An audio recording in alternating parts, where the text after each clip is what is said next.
நல விரும்பிகளுக்கு வணக்கம். இன்று மார்ச் 8 மகளிர் தின விழா. மகளிர் தின விழா நாம் எப்படி கொண்டாடிட்டு இருக்கிறோம்னு பார்க்கலாம். கடந்த 1908ஆம் ஆண்டு அமெரிக்காவில் உள்ள நியூயார்க் நகரில் சுமார் 15,000க்கும் மேற்பட்டவர்கள் வேலை செய்து கொண்டிருந்தனர்.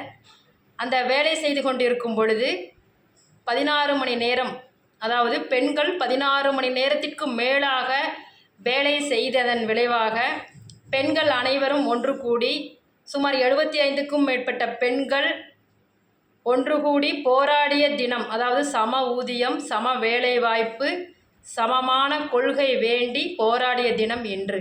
அதனை அடுத்து கடந்த 1975ஆம் ஆண்டு ஐக்கிய நாடுகள் சபை சர்வதேச பெண்கள் தினமாக அனுசரிக்கப்பட்டு நாம் இன்று சர்வதேச மகளிர் தினமாக கொண்டாடப்பட்டு வருகிறோம். அப்படிப்பட்ட மகளிர் தினத்தில் அமெரிக்காவில் சாதனை படைத்த மாதமாக கருதி சாதனை படைத்த பெண்களுக்கு விருதுகள் கொடுக்கப்பட்டு கௌரவிக்கப்படுகின்றன. ரஷ்யாவில் தேசிய விடுமுறை நாளாகவும், சைனாவில் பெண் ஊழியர்களுக்கு இன்று ஒரு நாள் விடுமுறை நாளாகவும் அறிவிக்கப்பட்டுள்ளது. அதுபோல இத்தாலியில் மிமோசா போன்ற அழகான பூக்களை கொடுத்து பெண்களை கௌரவிக்கும் நாளாக இன்றைய நாள் கொண்டாடப்பட்டு வருகிறோம்.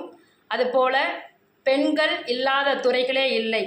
ஆயக்கலைகள் 64 போல பெண்கள் அனைத்து துறைகளையும், விண்வெளியில் இருந்து ஆட்டோ ஓட்டுவது முதல் அனைத்து துறைகளையும் சாதித்து பெருமைப்படுத்தி கொண்டிருக்கிறார்கள்.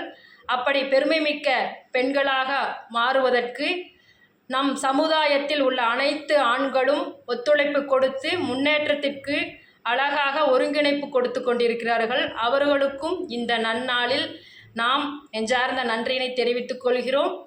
எனவே அனைத்து பெண்களும் வரும் சமுதாயத்தில் உள்ள பெண் குழந்தைகளை பாதுகாத்து அவர்களையும் சிறப்புமிக்க சாதனை மிக்க பெண்களாக நாம் உருவாக்க இன்றைய தினத்தில் ஒரு உயரிய சபதத்தை எடுத்துக்கொண்டு அனைவரும் ஒன்றிணைந்து பெண் சமுதாயத்தை பேணி பாதுகாப்போம்.